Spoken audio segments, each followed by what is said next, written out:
እንደወጣችሁ ራሳችሁ ግቧት እንደገባችሁ ራሳችሁ ተወጧት ሳይል ወደዚህ ምድር መምጣት ነበረበት። ስለዚህ የሰውን ጥንተ ተፈጥሮ ለመመለስ ነው።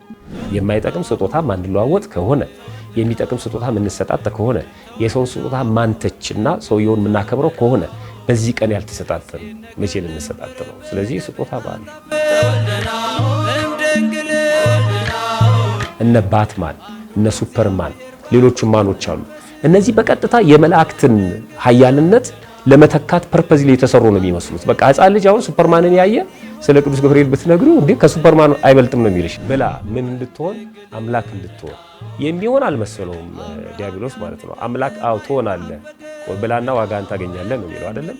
ይሄን የዲያብሎስን ስላቅ ክርስቶስ እውነት አደረገበት። አምላክ ሆነ ማለት ነው። ሰው አምላክ፣ አምላክ ሰው ሆነ። እግዚአብሔር ይመስገን። ሰላም ነው። እንኳን አብሮ አደረሰ። በጣም ጥሩ። ስሜ ዲያቆን ምትኩ አበራ ይባላል።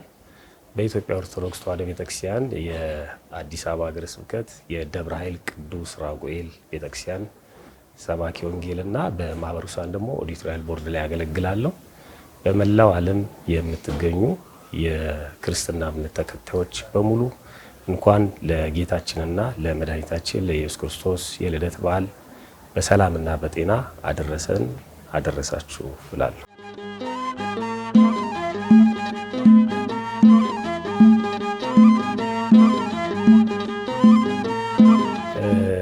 የጌታችን የመድኃኒታችን ኢየሱስ ክርስቶስን የልደት በዓል ቤተክርስቲያን እንዴት ታከብረዋለች የሚለውን ስንመልስ እጅግ በጣም የሚደንቀው ቤተክርስቲያን በተለየ መልኩ የምታከብራቸው በዓላት 3 ናቸው። አንደኛው ልደት ነው፣ ሁለተኛው ጥምቀት ነው፣ ሶስተኛው ትንሣኤ ነው። እነዚህን በዓላት አንደኛ በጾም ነው የምታከብራቸው። ከበዓላቱ በፊት ጾም አለው። ሁለተኛ ጾም ሸራም ነው የምታከብራቸው። ምንድነው ጾም መሻር ማለት? ለምሳሌ ልደትና ጥምቀት ረቡዕና አርብ ቢውሉ የረቡዕና የአርብ ጾም ይሻራል ማለት ነው። ጾምነታቸውና ፍስክ ይሆናል ማለት ነው። ሁለተኛ የትንሣኤን በዓልም ስታከብር ከፊቱ ጾም አለ። እንደገና ደግሞ የትንሣኤን በዓል ምክንያት በማድረግ ከትንሣኤ በኋላ እስከ በዓለ ሃምሳ ድረስ በፍስክ ነው የምታከብረው፣ ጾም ሽራ ማለት ነው። ስለዚህ በዓላቱ አንደኛ የልደት በዓል የድህነታችን መሰረት የተጣለበት ነው። የጥምቀት በዓል ደግሞ ድህነታችን ፕሮሰስ ያደረገበት ሂደቱ ነው። ትንሣኤ ደግሞ የተቋጨበት ነው፣ የመጨረሻው ማለት ነው። ስለዚህ በቤተክርስቲያናችን በልዩ መልኩ ነው የሚከበረው ይሄ በዓል። እኔ ለሌሎቹም በዓላት መነሻ እንዲሆን የልደት በዓልን በተመለከተ 3 ነገሮችን ቢያውቁ ምእመናን እጅግ በጣም ደስ ይለኛል። የመጀመሪያው በዓሉ መጽሐፍ ቅዱሳዊ ነው። ዝም ብሎ በወፍ በረር የመጣ በዓል አይደለም። ቀጥታ መጽሐፍ ቅዱስ ስንገልጥ የምናገኘው በዓል ነው። በኋላ ላይ እናየዋለን። ሁለተኛ ሊቃውንት የቤተክርስቲያን ሊቃውንት እጃቸው አለበት። በኩረጃ የተሰራ አይደለም። በራሷ ቀመር ቤተክርስቲያናችን ከምታከብራቸው በዓላት መካከል አንዱ ነው። ሶስተኛው ይሄ በዓል አምልኮ ነው። ስርዓቱን ስንፈጽም ስርዓት አምልኮ እየፈጸምን ነው። ስለዚህ ፌስቲቫል አይደለም፣ ካርኒቫል አይደለም፣ መታሰቢያም አይደለም። ቅዳሴው አለ፣ ቅዱስ ሥጋውና ክቡር ደሙ ይፈተታል፣ ማህሌቱ አለ፣ ሰዓታቱ አለ፣ የእግዚአብሔር ስም ነው የምንጠራው፣ እናመሰግናለን። አሁን ሰው ዝም ብሎ መታሰቢያ የልደቱ መታሰቢያ ነው ይመስሉ አይደለም። እያከበርን ነው፣ እያመለክን ነው ማለት ነው። እነዚህን በደንብ ጠንቅቆ ማወቅ ያስፈልጋል።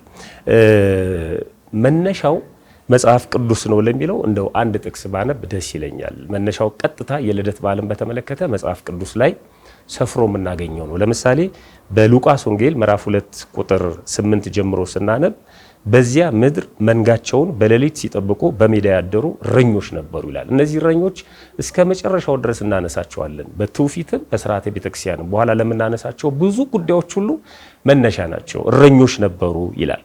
እነሆ የጌታ መልአክ ወደ እነሱ ቀረበ፣ የጌታ ክብርም በዙሪያቸው አበራ፣ ታላቅ ፍርሃትም ፈሩ። የጌታ መልአክ ይላል፣ የጌታ ክብር ይላል። መላእክቱ የመጡት ስለ ጌታ ነው። የተገለጠውም ክብር የጌታ ነው። እሱን ይዘው ነው። ምክንያቱ እሱ ነው። መልአኩም እንዲህ አላቸው፣ እነሆ ለሕዝብ ሁሉ የሚሆን ታላቅ ደስታ የምስራች እነግራቸዋለሁና አትፍሩ። ዛሬ በዳዊት ከተማ መድኃኒት እርሱም ክርስቶስ ጌታ የሆነ ተወልዶላቸዋል። ይሄ ምልክት ይሆንላቸዋል። ሕፃን ተጠቅልሎ በግርግም ተኝቶ ታገኙታላችሁ። ድንገትም ብዙ የሰማይ ሰራዊት ከመልአኩ ጋር ነበሩ፣ እግዚአብሔርንም እያመሰገኑ እንዲህ አሉ፣ ክብር ለእግዚአብሔር በአርያም ይሁን፣ ሰላምም በምድር ለሰውም በጎ ፈቃድ። መላእክትም ከነሱ ተለይተው ወደ ሰማይ በወጡ ጊዜ እረኞች እርስ በርሳቸው እንግዲህ እስከ ቤተልሔም ድረስ እንሂድ፣ እግዚአብሔርም የገለጠልንን ይህን የሆነውን ነገር እንይ ተባባሉ። ፈጥነውም መጡ፣ ማርያምና ዮሴፍን ሕፃኑንም በግርግም ተኝቶ አገኙ። ትልቁ ጉዳይ ይሄ ነው። ተነገራቸው፣ ፈጥነው ሄዱ፣ ማርያምን ዮሴፍን ሕፃኑን በግርግም ተኝቶ አገኙ። አይተው ስለዚህ ሕፃን የተነገረውን ነገር ገለጡ። የሰሙት ሁሉ እረኞች በነገሯቸው ነገር አደነቁ። ማርያም ግን ይህንን ነገር ሁሉ በልቧ እያሰበች ተጠብቀው ነበር። እረኞች እንደተባለላቸው ስለሰሙትና ስላዩት ሁሉ እግዚአብሔርን እያመሰገኑና እያከበሩ ተመለሱ ይላል። ስለዚህ ይሄ ወሳኝ የሆነ የበዓሉን ማዕከላዊነት ጠብቀ እንድናከብር የተቀመጠልን መረጃ ነው ማለት ነው። ስለዚህ ቤተክርስቲያን ስንል አሁን ቤተክርስቲያን እንዴት ታከብረዋለች የሚለውን ለመመለስ ቤተክርስቲያን የሚለውን በይኖ ማለፍ ያስፈልጋል። ቤተክርስቲያን ማን ናት? የቷ ቤተክርስቲያን የሚለው ማለት ነው። ቤተክርስቲያን ወይም ቤተ መቅደስ በክርስትና አስተምሮ እንደ መጽሐፍ ቅዱስም 3 ናቸው። ቤተክርስቲያን የሚለውን ቃል መጽሐፍ ቅዱስ ላይ ስናገኝ ወይም ቤተ መቅደስ የሚለውን 3 ነገሮች ላይ ነው የሚጠቁመው። የመጀመሪያው የአንድ ክርስቲያን ሰውነት ቤተ መቅደስ ቤተክርስቲያን ይባላል። ልብ አድርጉ፣ የአንድ ክርስቲያን ሰውነት ነው እንጂ የሰዎች በሙሉ ሰውነት ቤተ መቅደስ ሊባል አይችልም። ምክንያቱም በዓለም ላይ ያሉ ቤቶች በሙሉ የእግዚአብሔር ቤት ሊሆኑ አይችሉም ወይም ሊባሉ አይችሉም። እግዚአብሔር ሲያድርባቸው ብቻ ነው። ስለዚህ የተፈጠረው ፍጥረት በሙሉ የእግዚአብሔር ሕንፃ ሊባል ይችላል። እግዚአብሔር የሰራው ሕንፃ ነው። ያደረበት ግን የተለየ ነው። በ40ና በ80 ቀን የጸጋ ልጅነትን መቀበል ያስፈልጋል፣ የመንፈስ ቅዱስ ማህደር። ስለዚህ ቤተ መቅደስ የሚለው ቃል በቀጥታ የአንድ ክርስቲያን ሰውነትን ያጠይቃል ማለት ነው። ሁለተኛው የክርስቲያኖች ህብረት፣ የክርስቲያኖች አንድነት፣ የክርስቲያኖች ስብስብ ቤተ ክርስቲያን ይባላል። ሶስተኛው ሕንፃዋ ነች ቤተ መቅደስ ቤተ ክርስቲያን። ስለዚህ ቤተ ክርስቲያን እንዴት ታከብረዋለች ማለት ህብረቱ አንድ ክርስቲያን ቤተ መቅደሳችን በተፋቅሮ ነው የምናከብረው ማለት ነው። ክርስቲያን ወደ ቤተ ክርስቲያን ይመጣል፣ ህብረቱ አለ፣ ቤተ ክርስቲያን አለች። በዓሉ በዛ መልኩ ነው የሚከበረው። መጽሐፍ ቅዱስ ላይ 2 ሆናችሁ 3 በስሜ ከተሰባሰባችሁ እኔ በዚያ በመካከላችሁ እገኛለሁ ይላል። ስለዚህ እኔ ህብረቱና ቤተ መቅደሱ ባለበት እግዚአብሔር አለ ማለት ነው። ስለዚህ ይሄ በዓል ወደ ቤተ ክርስቲያን ሄደን የምናከብረው ነው። በዓላት 2 ናቸው በቤተ ክርስቲያን፣ የአደባባይ በዓላትና የቤተ መቅደስ በዓላት አሉ። የልደት በዓል ዋሻው ቤተ መቅደስን ነው የሚወክለው። በዋሻ ውስጥ ያለው ጌታ አሁንም አለ፣ እመቤታችንም አለች። እነዛ መሰግላኑ የጥበብ ሰዎች ታላላቆቹ፣ እረኞቹ፣ ታናሹም ታላቁም ሁሉ ተሰብስበው የሚያከብረው ነው። ስለዚህ ቤተ ክርስቲያን በማህሌቱ፣ በቅዳሴው፣ በሰዓታቱ ስርዓቷን ጠብቃ ከዋዜማው ጀምሮ ማለት ነው። ማንን ነው ተስፋ የምታደርገው? ምእመናንን ማለት ነው። ተሰብስበው እንደ አባቶቻቸው እልል እያሉ የበረታው ንስሐ ገብቶ ቅዱስ ሥጋውን ክቡር ደሙን እየተቀበለ ያከብረዋል። ቤተ ክርስቲያን ስንል 3ታችንም በዚህ መልኩ እናከብረዋለን በዓሉ ማለት ነው።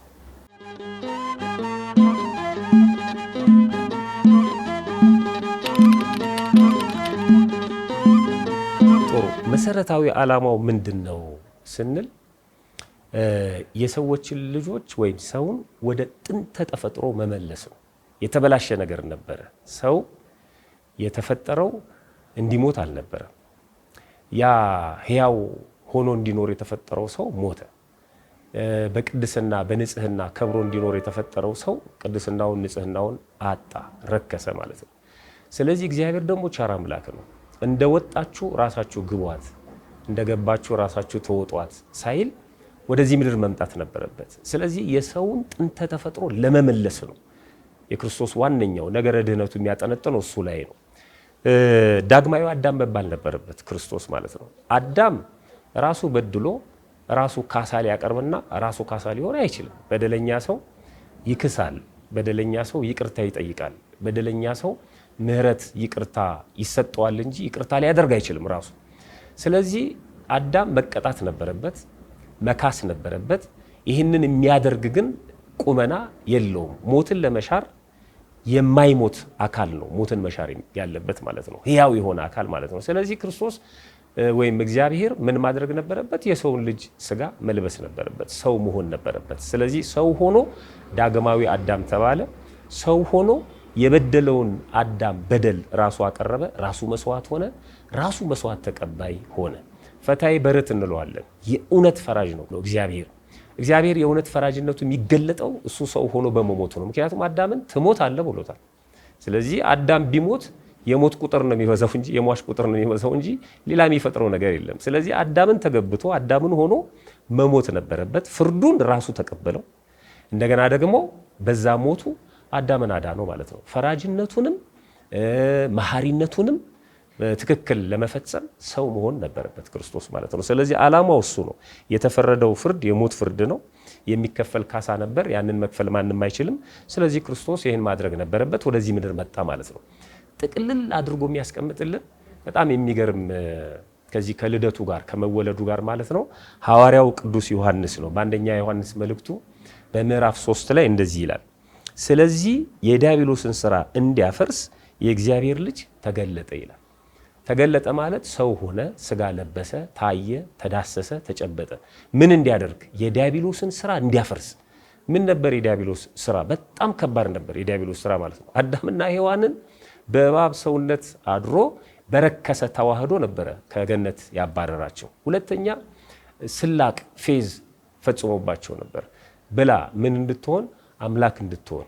የሚሆን አልመሰለውም ዲያብሎስ ማለት ነው። አምላክ ትሆናለህ ብላና ዋጋን ታገኛለህ ነው የሚለው አይደለም።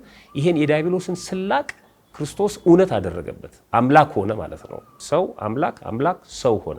ያን የዲያብሎስን ትብትብ ያን የዲያብሎስን ስራ ለማፍረስ የእግዚአብሔር ልጅ ተገለጠ። ስለዚህ ዋናው ዓላማ እሱ ነው። የሆነ ነገር ፈልጎ አይደለም። ለኛ ለሰዎች ልጆች ወደ ቀደመ ክብራችን ሊመልሰን ሊያድነን ነው ሰው የሆነው። እንደውም ከመላእክት ሁሉ እንዳከበረን የሚናገረው የመላእክትን ዘር አልያዘም፣ የሰውን ስጋ ነው የለበሰው። የበደለውም የሰው ልጅ ነው። አክብሮ አግንኖ የፈጠረው የሰው ልጅ ነው። ስለዚህ ያንን ክብሩን ሲያጣ ደግሞ ሊመልሰው ሰው ሆኖ መጣ ማለት ነው ክርስቶስ። እና ትልቁ ጉዳይ የነገረ ድህነታችን መሰረት ወደ ቀደመ ክብራችን የተመለስንበት ምስጢር ነው የልደት በዓል ማለት ነው።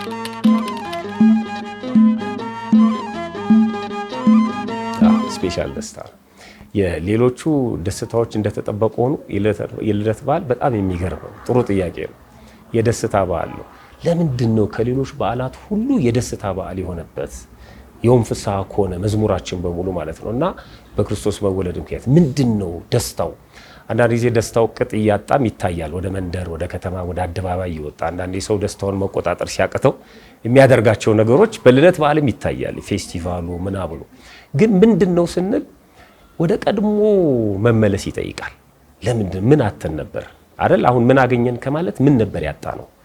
ሰው ሁሌ ወደ ኋላ መሄድ ወደ ኋላ መንደርደር አለበት። ወደ ኋላ መሄድና ወደ ኋላ መንደርደር ወደፊት ተስፈንጥሮ ለመዝለል ይጠቅማል። የፊዚክስ ህግም ይመስለኛል። አሁን መኪናም ከመሄዱ በፊት ወደ ኋላ ትንሽ ጠጋ። ሯጮቹም እንደዚህ ናቸው። ዘላዮቹም አይተሽ ከሆነ በጣም ርቀት የሚዘሉ ሰዎች ወደ ኋላ ይንደረደራሉ። ወደ ኋላ ማየት አሁን የኢትዮጵያ ችግር በነገራችን ላይ ወደ ሌላ እንዳልገባ እንጂ ይሄ ይመስለኛል። ወደ ኋላ አለማየት ወይ የኋላውን መኮነን፣ ከኋላ ምንም እንደሌለ ማሰብ፣ እንደ ጋሪ ፈረስ ግራና ቀኝ ሳያዩ ወደፊት ብቻ መሄድ። ይሄ ኢትዮጵያ ተቀደም አይነት ሴንስ ማለት ነው። እንዴት ነው የምትቀድመው? ወዴት ነው የምትቀድመው? የኋላውን እየተወሽ ነው፣ እየጣለሽ ነው። በጣም አገሪቱ አሁን እንደ ድሃ ጨርቅ በየቦታው የምትበጫጨቀው ለዚህ ይመስለኛልና የልደት በዓልን ወደ ኋላ ስናይ ያ ዘመን የጨለማ ዘመን ነበር። 5500 ዘመን።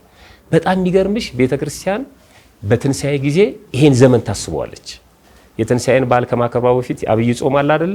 የመጨረሻው ሆሳናን ካከበረን በኋላ እነዚህ 7ቱ ወይም 5ቱ ዕለታት ሰሞነ ሕማማት የምንላቸው 3 ነገሮች ናቸው የሚታሰቡበት። የክርስቶስ ሕማም፣ የኛ ኃጢአትና ያ ዘመን እና ያ ዘመን ይጨንቃል። በትክክል እንደ ቤተክርስቲያን ልጅነት ካሰብሽው ሕማማት ውስጥ በጣም ይጨንቃል። የካህን መስቀል አታይም፣ ወንጌል አይነበብም፣ ቅዳሴ አይቀደስም፣ ጸሎተ ፍትሐት የለም፣ እግዚአብሔር ይፍታ የሚለው ጸሎት የለም በጭራሽ ማለት። ያም እኮ ቢሆን የእሁድ ዕለት በዕለተ ሆሳዕና የጅምላ ፍትሐት ተደርጎ እሱም እንኳን ሆኖ በቃ የሆነ ነገር ይከብድሻል። ተሳልሞ ሰግዶ በእንተ ቅዱሳን ብሎ ለምኖ ኪዳን አድርሶ ጸበሉን ጠጥቶ የለም። ቤተ መቅደሷን በጥቁር ጨርቅ ትጋርደዋለች። ካህናቱ ጥቁር ይለብሳሉ፣ ከሌላቸው ገልብጠው ይልበሱ ይላል። ለቅሶ ነው፣ ተቀምጠው ለቅሶ ነው፣ ቆመው ለቅሶ ነው። ይሄ የትንሣኤ የልደት ድባብ የለም። ያንን ስታስታውሽው በልደት ያገኘነውን ነገር ያንን የሚያጠፋ ስለሆነ ደስታው በጣም የተለየ ነው። የተነገረው ተስፋ በቃ ከዛ ጨለማ የምንወጣበት የተነገረው ትንቢት የሚፈጸምበት ማህበራዊ ሚዲያ ላይ አንድ እንደ ሜም አይነት ነገር የሆነ ፒክቸር አይቻለሁኝና በበዓል ሰሞን ዶሮ ገዝተው ልጆቹ በጣም ጡንቻ ያላቸው ወጣቶች ናቸው።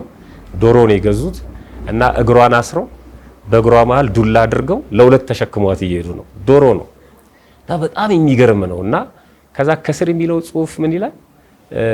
አንዳንድ ሰው እንዴ ለዶሮ ምን ታካብዳል ምናምን እንዳይል ማለት ነው ዋጋዋን ነው ማየት ይላል። አይሽ በጣም ተች ያደርጋል። በቃ ዋጋዋን ነው ማየት። ዶሮዋ ትንሽ ነች ግን ዋጋውን የልደት በዓልም የደስታ በዓል የሆነው ዋጋው ከምንድን ነው ያወጣን?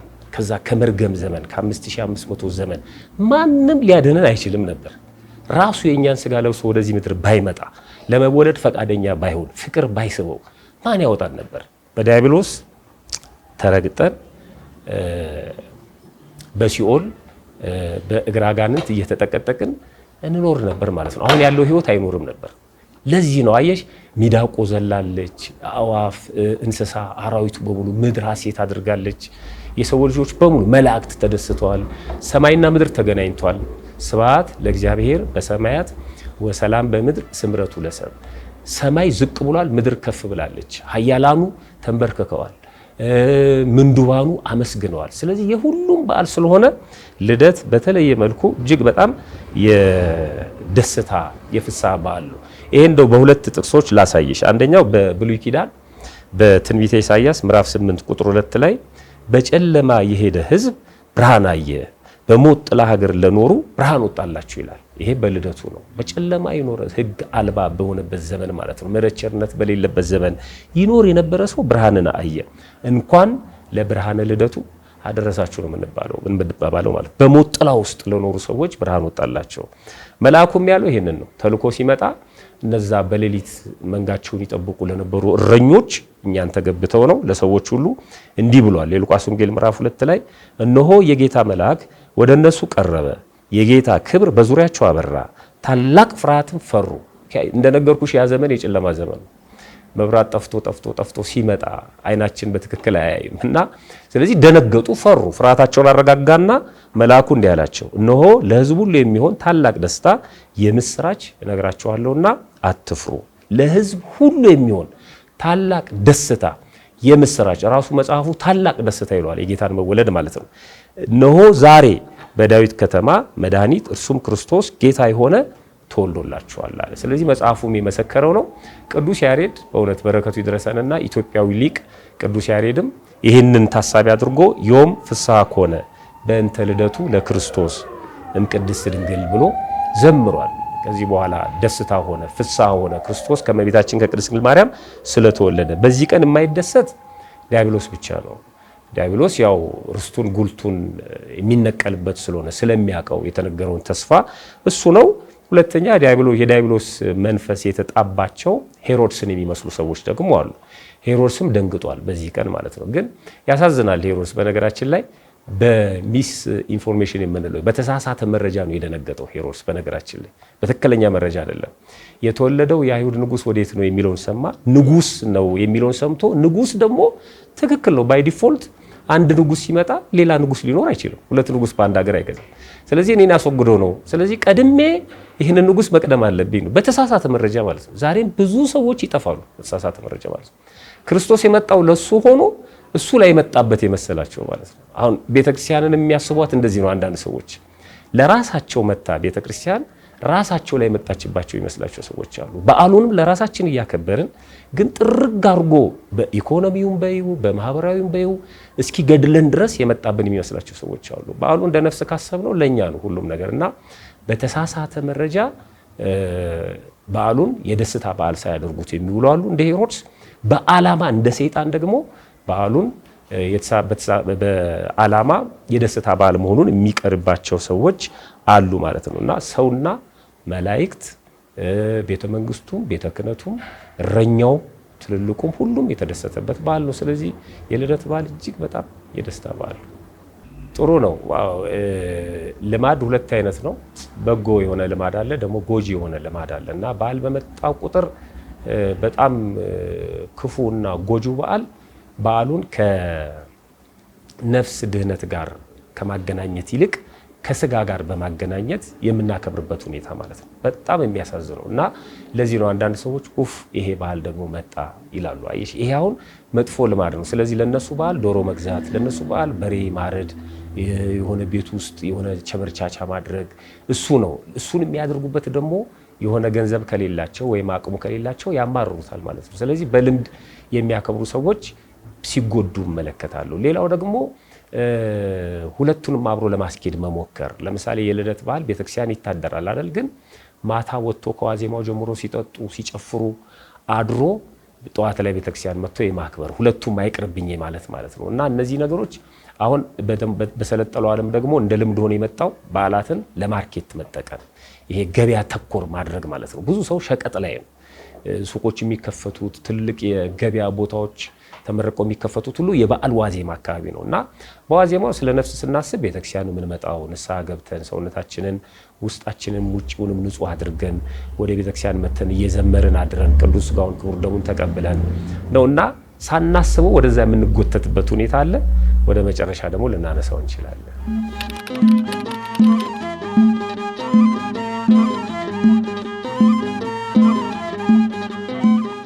በደንብ ነው የሚገናኘው። አላዋቂ ሳሚ እንደሚባለው አንዳንድ ሰዎች ሙሉ ለሙሉ ይኮንኑታል ስጦታውን ማለት ነው። ሙሉ ለሙሉ የሚኮንኑ ሰዎች አሉ። ጽጌረዳን እኮ በጣም እንወዳታለን፣ ግን በእሾህ የተከበበች ነች አይደል? ስለዚህ እሾህ ስላላት ለጽጌረዳ ያለንን አመለካከት አይቀይረውም። እሾሁን ተጠንቅቀን በጽጌረዳዋን እንጠቀማለን። በዓል ሲከበር በተለይ መንፈሳዊ በዓላት እናቶቻችን የሚሉት አሉ። እርድ ሲታረድ ይላሉ ከሰማይ አሞራ ከምድር ድመትና ውሻ ይቁነጠነጣል ይላሉ። በድሮ ጊዜ ውጪ ነው የሚታረደው አይደል? ከብቱ ምናምኑና ድመቶቹም ውሾቹም ያስቸግራሉ ሰው ጠባቂ ካልሆነ። ቤተክርስቲያን በዓል ስታከብር ልክ እንደ አሞራውና እንደ ድመቱ የሚከባት ብዙ ነው በጣም። ምክንያቱም ህዝብ ነው የሚወጣው፣ አደባባይ የሚወጣው ህዝብ ነው፣ ወደ ቤተክርስቲያን የሚመጣው ህዝብ ነው። ህዝብ ማዕከል ያደረገ ገበያው በዩ፣ ዳንኪራው በዩ፣ መጠጡ በዩ በጠቅላላ ይመጣል። እና አቅረብኩ ለከ እሳተ ወማይ ነው ደይደከ ሀበዘ ፍቅር፣ ከእሳትም ውሃም ቀርቦልሃል ወደ ፈለከው ስደድ። ከዚህ የተነሳ ያለውን ነገር እንዳለ መኮነን መጨፍለቅ ሳይሆን ክርስቲያናዊ በሆነ ወይም ቤተክርስቲያናዊ በሆነ ስርዓት መዋጀት ያስፈልጋል። ከኛ የተወሰዱ ብዙ ነገሮች አሉ፣ የጠፉም ነገሮች አሉ። ስለዚህ ትክክል ነው። ሙሉ ለሙሉ በዓሉ የስጦታ በዓል ነው። ምክንያቱም ራሱ ክርስቶስ ተሰጥቶን እኮ ነው። ሕፃን ተወልዶልናል፣ ወንድ ልጅም ተሰጥቶናል አይደል የሚለው። በቃ ተሰጠን። ክርስቶስ ራሱን ሰው አድርጎ በጣም የሚገርም የእኛን ስጋ ለብሶ ድህነት ተሰጥቶናል። የነፍስ ድህነት፣ የዘላለም ሕይወት ተሰጥቶናል። ስጦታ የሰው ልጅ የተቀበለበት ቀን ነው። ትልቁ ስጦታ ማን ነው? ክርስቶስ ነው። ለዚህ እኮ ነው ምእመናን ወደ ቤተክርስቲያን መጥተው ቅዱስ ሥጋውን ክቡር ደሙን ይቀበሉበታል ማለት ነው። የመቀበል በዓል ነው። የምንቆርበው ለዚህ ነው። ተቀብለን ነው የምናከብረው ማለት ነው። በዓሉ የስጦታ በዓል ነው። የመጀመሪያው ሰጪው ማን ነው? ክርስቶስ ነው። ምንድነው የሰጠን? ራሱን ነው። እግዚአብሔር አንድያ ልጁን አይደል ለዓለም የሰጠው። ሂድ፣ ውረድ፣ ተወለድ። ይሄን የምንተነተንበት በዓል ነው። ሁለተኛ የስጦታ በዓል ምክንያት የሆነው ደግሞ የስጦታ በዓል ነው ለማለት ራሱ ክርስቶስ ስጦታ ሆኖ ራሱ ደግሞ ስጦታ ተቀብሏል። በዚህ ቀን አይደል የተቀበለው? ከሰባ ሰገል ከጥበብ ሰዎች ማለት ነው 3 ስጦታ ተቀብሏል። ዕጣን፣ ከርቤ፣ ወርቅ። የትም ታሪክ ላይ የለም። ሲጠመቅ አልተቀበለም፣ ሲሰቀል አልተቀበለም፣ ሰጠ እንጂ ሲነሳ አልተቀበለም። ሲወለድ ግን ተቀብሏል። አሁን ይኸውልሽ ይሄ ትሬንድ አለ። አንዲት ሴት ስትወልድ ሰዎች ስጦታ ይዘው ይመጣሉ አይደለም? የአራስ ጥሪ እየተባለ ማለት ነው። የዛ ትሬንድ ነው ማለት የምሳሌ ከሚመስልለት ነገር ቢያንስም ደስታ ነው። አንድ አዲስ ፍጥረት ወደዛ ቤተሰብ ተቀላቅሏል ማለት ነው። እጅግ በጣም ደስ የሚል ስርዓት ነው የሚደረገው። ኢትዮጵያዊ ይሄ ቱባው የኢትዮጵያዊ ባህል ማለት ነው። ከዚህ የተነሳ በሁለት መንገድ የስጦታ ባህል ነው። አንደኛ ስጦታ ሆኖ ተሰጥቶናል፣ ሁለተኛ ራሱ ስጦታ ተቀብሏል። ሁለቱም ለምሳሌ ትንቢተ ኢሳይያስ ምዕራፍ 9 ላይ ሕፃን ተወልዶላችኋል ወንድ ልጅም ተሰጥቷልና አለቅነትም በጫንቃው ላይ ይሆናል፣ ስሙ ድንቅ መካር፣ ኃያል አምላክ፣ የዘላለም አባት፣ የሰላም አለቃ ተብሎ ይጠራል። ሕፃን ስላለው ነው ድንቅ ኃያል አምላክ ያለው። ምክንያቱም ለሕፃን ያለን አመለካከት መጥፎ ስለሆነ ሕፃን ስላችሁ ሕፃን እንዳይመስላችሁ አምላክ ነው፣ ግን ደግሞ ሕፃን ሆኖ ተሰጥቶናል ይላል። ሁለተኛው ራሱ ስጦታ የተቀበለበት ነው። የሉቃስ ወንጌል ምዕራፍ 2 ላይ ተጽፎ የምናነበው ማለት ነው። ስለዚህ የስጦታ በዓል ነው፣ ግን በጣም ጥንቃቄ ማድረግ ያስፈልጋል በዚህ በስጦታ ልውውጥ ጊዜ ማለት ነው። አንደኛ የማይጠቅሙ ስጦታዎች ሁለተኛ ያንን ሰውዬ የማይጠቅሙ ስጦታዎች ላላቸው ሰዎች የሚሰጡ ሰዎች አሉ። ይሄ ለመወደድ ክብርን ለመጨመር ለዝና ምናልባት የኛን ስጦታ እኮ ወደ ጥግ ይወረወረው ይሆናል። ግን ምንም ለሌላቸው ሰዎች ደግሞ ያ ትልቅ ስጦታ ሊሆን ይችላል። ስጦታ ከሆነ ክርስቶስ የሰጠን እኮ የሚያስፈልግ ስጦታ ነው። ድነቱን ህይወቱን የሰጠን አይደለ? ስለዚህ ሰርች አድርገን ለዚህ ሰውዬ ምኑን ብሞላለት ይሻላል፣ በዚህ ስጦታ ባህል ምን ብሰጠው ካለን ነው። ሌላው ሁለተኛው ደግሞ ስጦታ የምንቀበል ሰዎች አቃቂር ማውጣት የለብንም። ስጦታ የሚታሰበው ይላሉ ኢትዮጵያውያን አሳቡ ነው እንጂ የስጦታው አይነት አይደለም። ለዚህ እኔ በጣም ደስ የሚለኝ ተረት አላቸው። የስጦታ ፈረስ ጥርሱ አይታይም ይላሉ። ፈረስ እድሜው እና ብርታቱ የሚለካው በጥርስ አይደለም። ያርጅ አያርጅ ብቻ ስጦታ ነው። በቃ ለዛ ሰው ሰጥቶታል። መስጠት መፈለጉ በራሱ ትልቅ ነገር ነው ያ ሰው ማለት ነው። እና እሱን ታሳቢ ካደረግን የማይጠቅም ስጦታ ማንለዋወጥ ከሆነ የሚጠቅም ስጦታ ምንሰጣጥ ከሆነ የሰውን ስጦታ ማንተችና ሰውየውን ምናከብረው ከሆነ በዚህ ቀን ያልተሰጣጠን መቼ ልንሰጣጥ ነው? ስለዚህ ስጦታ ባል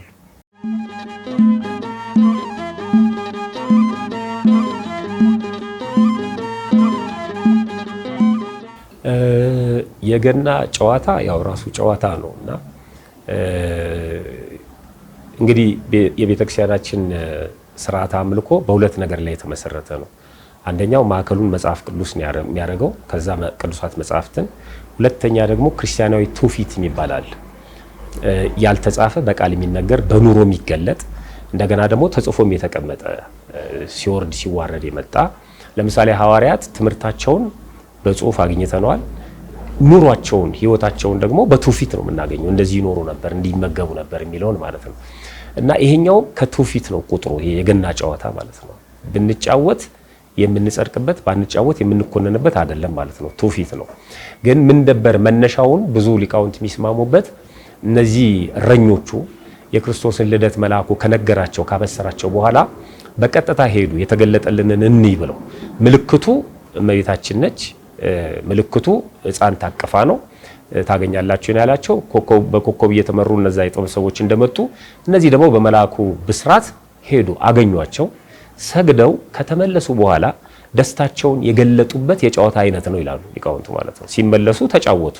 ልክ አሁን ጥምቀትን ስናከብር መስቀልን ስናከብር ዋናውን በዓል ካከበርን በኋላ ወደ ቀያችን ስንገባ ምን ጨዋወተው ጨዋታ አለ አይደለም? ልክ እሱ ማለት ነው። ሰው አሁን ስጋው ደሙ ተቀብሎ ወደ ቤቱ ከሄደ በኋላ ጎረቤት ይሰበሰብና እንኳን ደስ አሎት ይላል። እዛ ምን ጨዋወተው ጨዋታ ቅዳሴ ሊሆን አይችልም፣ ማህሌትም ሊሆን አይችልም አይደለም? ያው የሰፈሩን የኖሮን የምናምን ነው። እና እነዚህም ሰዎች ሲመለሱ ተጫውተውታል ይሄንን። ከዛ ሲወርድ ሲዋረድ አሁን ያለውን ቅርጽ ይዟል ይላሉ የገና ጨዋታ ማለት ነው።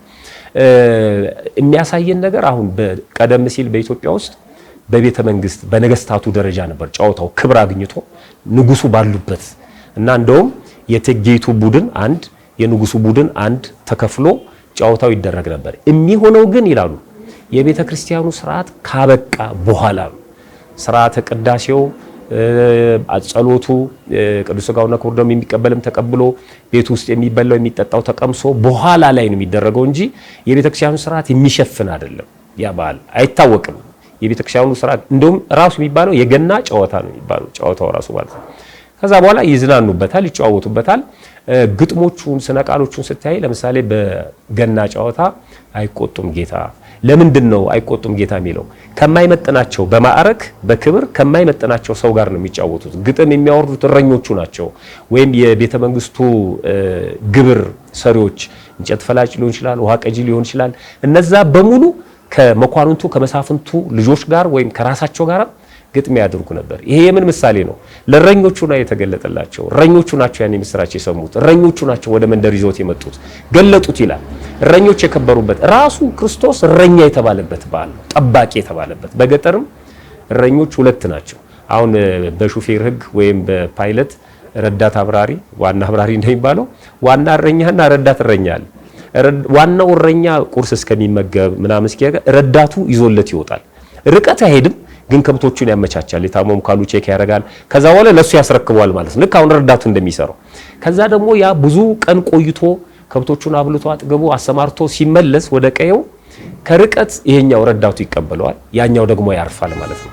አሁን ረዳት እረኛ የነበሩት ነቢያት ያ ዘመን አበቃና ዋናው እረኛ መጣ፣ አስረከቡ እነሱ ማለት ነው። ሶ ይህንን ሴንስ ስለሚያውቁት በእረኞቹ ክብር ነገስታቱ መሳፍንቱም ዝቅ ብለው ታች ካለው ህብረተሰብ ጋር ይህንን ጨዋታ ያደርጉ ነበር፣ ደስታቸውን ለመግለጽ ያን የሚያደርጉት። ስለዚህ ቢሆን በራሱ ብቻውን ችግር የለውም፣ በዓሉን እስካልሸፈነ ድረስ መንፈሳዊ ህይወትን እስካላጠፋ ድረስ ሰው ሁለት ባህሪ ነው ያለው፣ የስጋ ባህሪ ያለው፣ የነፍስ ባህሪ። እንደ ስጋው ራሱን ልቅ ሲያደርግ ነው እንደ እንስሳ የሚሆነው እንጂ ተቆጣጥሮ ሰውነቱን ማንኛውም ነገር ቢያደርገው በራሱ ችግር የለውም። ስለዚህ ይሄ በዚህ መልኩ የመጣ ነው፣ በትውፊት ነው። ይሄ ከገና አባት ጋር ከገና ዛፍ ጋር ተያይዞ የመጣው ነገር ሁለት ጽንፎች አሉ። አንደኛው የገና ዛፍን በቀጥታ ጣዖት ነው ብሎ የሚኮንን አለ። እኔ በሱ አልስማማም።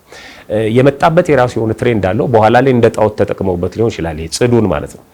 እነሱ ምዕራባውያኑ ክረምታቸውን የሚያስታውሱበት ይሄ ጥጡ ምናምኑ በክረምትም ደግሞ ከማይደርቁ ከማይጠወልጉ የዛፍ አይነቶች አንዱ እሱ ነው የሚባለው የጽዱና በዛ ታከው ምናልባት ወደ አምልኮ ሄዶ ሊሆን ይችላል። ግን እኛ አሁን የበዓሉን ድባብ እስካላጠፋው ድረስ ማለት ነው ያንን ዛፍ የተለያዩ የኳክብት ምልክት ምናምን አድርገን በጌጥነት ብንጠቀምበት በራሱ ብቻውን ክፋት የለውም። ግን ፐርፐዝሊ ያ ነው ወይ ዓላማው የሚል ነው። አሁን በብዙ ገንዘብ ያንን የምንገዛው ከሆነ ደንን ለመጨፍጨፍ የምንጠቀምበት ከሆነ ለመበላለጥ የምናደርገው ከሆነ ምንም ሊያደርግ አይችልም። ስላደረግነው ብቻ ግን ጣዖት አመልከናል ማለት አይደለም። ቤታችንን ስላስዋብን ቤታችንን ስላጌጥን እኛ ፎቶአችንን በተለየ ፍሬም እኮ እናስቀምጣለን።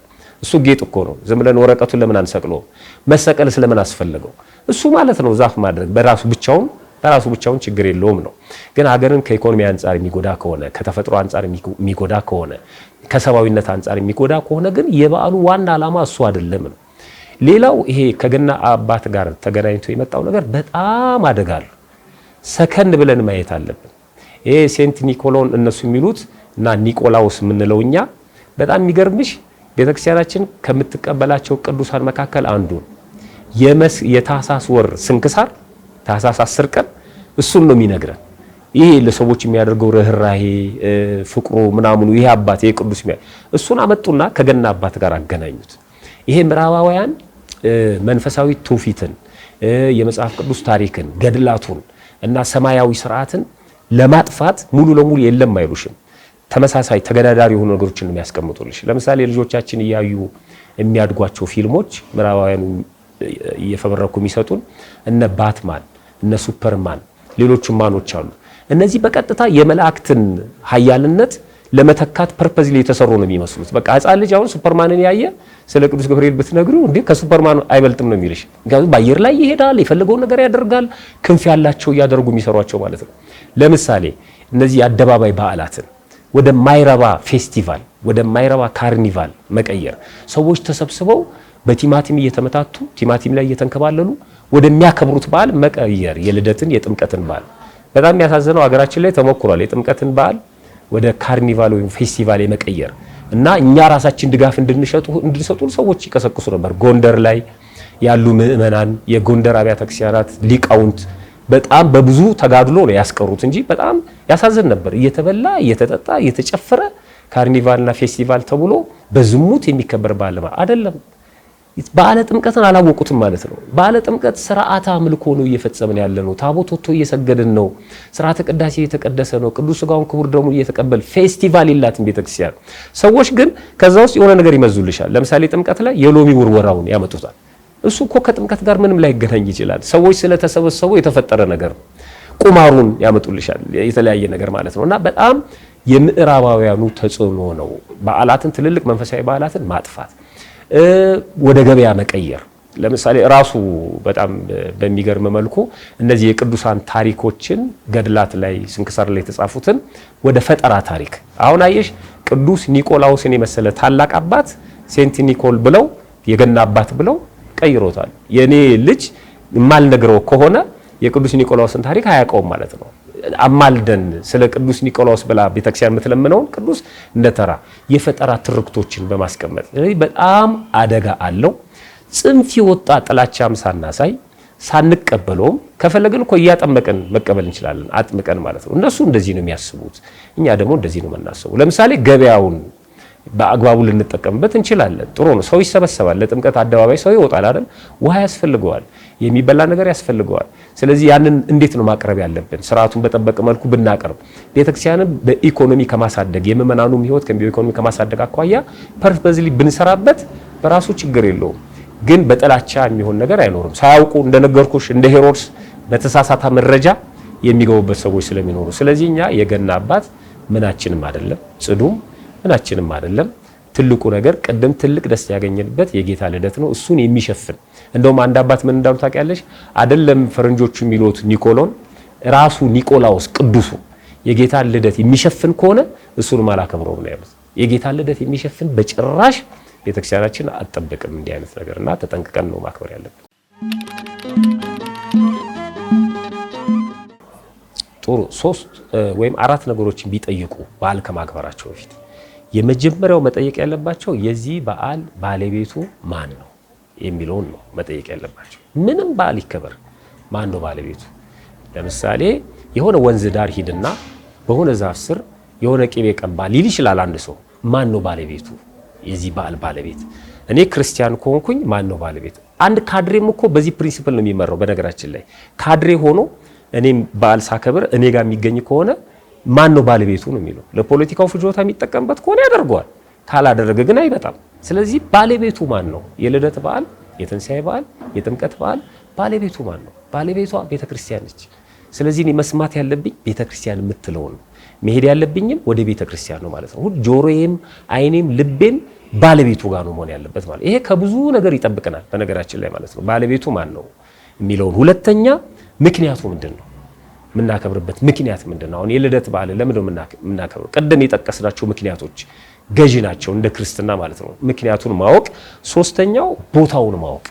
በዓል ሲከበር ቦታውን። ብዙ ሰዎች ያሳዝኑኛል። ልደቱ አሁን የጌታ ልደት እረኞቹ የሄዱት ወደ ዋሻ ነው። እነዚያ የጥበብ ሰዎች የሄዱት ወደ ዋሻ ነው። በአዲስ ኪዳን ያለን ሰዎች ደግሞ የዋሻ ምሳሌ የሆነችው ቤተክርስቲያን ስላለች የምንሄደው ወደ ቤተክርስቲያን ነው። ምክንያቱም ክርስቶስ ያለው እዚህ ነው፣ ቤታችን ያለ። ግን ሰው የልደቱን በዓል ለማክበር የት ነው የሚሄደው? ጭፈራ ቤት ነው የሚሄደው፣ የሆነ አደባባይ ነው የሚሄደው። ቦታውን አላወቀውም ማለት ነው። አራተኛውና የመጨረሻው ዕለቱን ማወቅ። ያ በዓል የሚከበርበት ዕለት አለ። አሁን ያከራከራል። የልደት በዓል 28 ነው፣ 29 ነው፣ ጥምቀት 11 ነው፣ 10 ነው። ዕለቱን ማወቅ። የእመቤታችንን ልደት ግንቦት 1 ነው አይደል? ከግንቦት 1 እስከ 30 ድረስ የሚያከብሩ ሰዎች አሉ። ስለዚህ እነዚህን አራቱን ነገሮች ማወቅ ያስፈልጋል። በዓሉ ስንመለከት አሁን የተወሰነ ነገር ወደ ኋላ ልመልስሽና ይሄ በዓል የስጦታ በዓል ነው ብለናል። ይሄ በዓል የመገለጥ በዓል ነው ብለናል። ይሄ በዓል የደስታ በዓል ነው ብለናል። የስጦታ በዓል ከሆነ የመገለጥ በዓል ከሆነ እና የደስታ በዓል ከሆነ እነዚህን እያደረግን ነው የምናከብረው ማለት ነው። የስጦታ በዓል ከሆነ ስጦታውን መቀበል ደግሞ የአቅማችንን ደግሞ መስጠት አለብን ማለት ነው። የደስታ በዓል ከሆነ መደሰት አለብን፣ ሌሎቹንም ማስደሰት አለብን። ደስታ ከየት ነው የሚጀምረው? ከውስጥ ነው የሚጀምረው። መጀመሪያ እኔ መደሰት አለብኝ በዚህ በዓል፣ ከዛ ይህንን ደስታ ደግሞ ለሌሎቹ ማጋራት አለብን። የመገለጥ በዓል ነው ካልን አንደኛ እኛ ራሳችን ወደ ተገለጠው መሄድ አለብን፣ ማየት አለብን። ሁለተኛ እኛ ራሳችንን ደግሞ ለሌላው መግለጥ አለብን። አንዳንዱ ሰው እኮ ለራሱን ግልጥ አይደለም፣ ምን እንደሚያስብ አያውቅም። አንዳንዱ ሰው ጠዋት ተነስቶ የት እንደሚሄድ አይገባውም። እኔ እኮ ምሰራውን አላውቅም፣ ምናገረውን አላውቅም የሚል ሰው አለ። ስለዚህ በዚህ በዓል የመገለጥ በዓል ነው። ውስጤን በደንብ ማዳመጥ አለብኝ። ማን ነኝ እኔ? ምንድን ነኝ? ምን እያደረግኩ ነው? ሌላው ለሌሎች ሰዎች ስውር የሆንን ሰዎች አለን። አሁን ክርስቶስ የማይታየው ታየ አይደል? ተገለጠ። የማይዳሰሰው ተዳሰሰ። መጥቶ ነው የፈለገን። ግን ለብዙ ሰዎች የጠፋን ሰዎች የለንም። ለብዙ ሰዎች ራሳችን ቢዚ ሆነን እኛን በማግኘት የሚሰቃዩ ሰዎች የሉም። ጠዋት ተነስተው ይጠብቁናል። ከዛ በኋላ አልገቡም ይባላል። አርፍዶ ይመጣሉ፣ አሁን ወጡ እንባላለን። የብዙ ሰው ስራ ዘፍዝፈን ማለት ነው። የብዙ ሰው ጉዳይ ይዘን ራስ ምታት የሆኑ ሰዎች አለን። ስለዚህ እኛ አሁን የልደት በዓል ልናከብር አንችልም። ራሳችን ለሌላው መች ገለጥን? በፍቅር አልገለጥንም፣ በትህትና አልገለጽንም፣ በመስጠት አልገለጥንም። ስለዚህ ሰርፕራይዝ እናርጋቸው ሰዎችን ጉዳይ ኖሮን የሞያ ባለቤቶች ልንሆን እንችላለን። አናጺ፣ ግንበኛ ምናምን ብዙ ሰው ስራ ሰጥቶ ነገ ዛሬ እያለን የምናበሻቅት ሰዎች አለን። ይሄንን ሰርፕራይዝ ጨርሰን ስናስረክባቸው ትፈልገኝ ነበር አይደል አሁን እኔ መጣውልህ ስንለው ምን ነበር ጉዳይ ስንለው፣ የልደቱን በዓል እንደዚህ ነው ማክበር ያለብን። በመገለጥ ለሌላው በመስጠት ለሌላው በመድረስ ሌላውን በመፈለግ። ይሄ ታሳስን ሐሰሰ ፈለገ ከሚለው ግስ ያወጣዋል። ማሰስ መፈለግ የጥበብ ሰዎች ፈለጉት አገኙት፣ እኛም ፈለግነው አገኘነው። እኛም ለፈለጉን ሰዎች የምንገለጥበት የፈለግነውን የምናገኝበት መሆን አለበት። እነዚህን አስበን ብናከብረው እጅግ በጣም እንባረክበታለን እያስባለሁ። አንድ ክርስቲያን ቅድም እንደነገርኩት ቦታውን ካወቀ በዓሉ የሚከበርበትን ምክንያቱን ካወቀ ምንም አማራጭ የለውም። ቦታዋ ቤተክርስቲያን ናት፣ ምክንያቱ የጌታ ልደት ነው። ስለዚህ ወደ ቤተክርስቲያን መምጣት አለብን፣ ግዴታችን ነው። እኔ ቤተክርስቲያን መገኘት ግዴታ ማይመስለው ሰው አለ። ለምሳሌ ወይኔ ቤት ውስጥ የታሰረ እስረኛ መቆጠር ግዴታው ነው። ካምፕ ያለ በውትድርና ዓለም መቆጠር ግዴታው ነው። ማን ወጥቷል ወይ ባር ተጨምሯል፣ እየተቆጠርሽ ትተኛለሽ፣ እየተቆጠርሽ ትሰማራለሽ። ቤተክርስቲያን እንደዛ እናስበው፣ መቆጠር በእግዚአብሔር ፊት ማለት ልጅነት ያገኘንባት ብዙ ጸጋ የምንወስድባት ጧትም ማታም መተን አለው ፈጣሪ ውስጣችንም ውጫችንም እናስጎብ። በዚህ ቀን ደግሞ ሁሉም ሊቆጠር የወጣበት ነው ይላል። እንደውም አይደለም የልደት በዓል ሁሉም ሰው የተገኘበት። ለምንድን ነው እኛ ሌላ ቦታ የምንገኘው? ከህብረቱ መለየት የለብንም። የአንድ ክርስቲያን ሰውነትን ይዘን ህብረቱን ይዘን ቤተክርስቲያን እያለችልን፣ ስለዚህ ሁላችንም ወደ ቤተክርስቲያን መምጣት አለብን፣ ሁላችንም ማለት ነው። አሁን ደግሞ እድለኞች ነን፣ ምንም ምክንያት የለንም። አሁን በቅርቡ የአላፋት ዝማሬ የሚባል መርሃ ግብር ተዘጋጅቷል። የአላፋት ዝማሬ በነገራችን ላይ የተዘጋጀው ብዙ ሰው አሁን ሲንጫጩ አያለውኝ ለሊቃውንቱ አይደለም፣ ማህሌት ለሚያድሩት ለሚቀድሱት ለዲያቆናቱ እነሱም ማስራ አላቸው። አረ በልደት ምክንያት ባካና ሆኖ ሲጨፍር የነበረው ወጣት በየቦታው ማለት ነው ቤተክርስቲያን እኮ አይመጣም። አንዳንድ ሰዎች የቤተክርስቲያን አገልግሎት የአላፋት ዝማሬ ሸፈነ ይላሉ። አልሸፈነም፣ ገለጠው። መቼ የመርጊቶቹ ሊቃውንቱ ኑ ተገኙ አለ? አላለም እኮ። ቤተክርስቲያን ላለመምጣት ምክንያት የምትደረድሩ ሰዎች ግን ምክንያት የላችሁም። እየዘመራችሁ ማደር እየዘመራችሁ ማምሸት ትችላላችሁ። የምስጋናና የዝማሬ ዕለት ነው ይሄ። ከዛ በኋላ ያለውን ጊዜ ደግሞ መታችሁ የበረታችሁ ቤተክርስቲያን ተገኝታችሁ ስጋውን ደሙን ተቀብላችሁ ወደ ቤት ትሄዳላችሁ ይላል። እዛ ላይ ለቆራቢዎች የተለየ እንክብካቤ እናደርጋለን አለ እኮ አይደለም? የሚቆርቡ ሰዎች በተለየ ቦታ ሆኖ አመስግነው ሰዓቱ እስኪደርስ ከዛ ወደ ቤተክርስቲያን ስንት ነፍስ ነበር የሚጠፋው በአዳር ምክንያት ማለት ነው። ስለዚህ ይሄንን ማድረግ አለ። አማራጭ የለንም። ማደር የምንፈልግ ቤተክርስቲያን ተመሻሽቷል። ማደር የማንችል ደግሞ ዘምረን ተግባረ ስጋችን ማከናወን እንችላለን። ስለዚህ ወደ ቤተክርስቲያን መምጣት አማራጭ የለውም። ወደ ዋሻው ነው፣ ወደ ሰብአ ሰገል ወደ ተወለደው ክርስቶስ እናየው ዘንድ እንሂድ እንዳሉት እረኞች ወደዛ እንገስግስ ነው ምለው። አመሰግናለሁ። ተወልደናሆም ድንግል ተወልደናሆም ድንግል ተወልደናሆም ድንግል ተወልደናሆም ድንግል ሲነገር ነበር በነቢያት አፍ ተወልደናሆም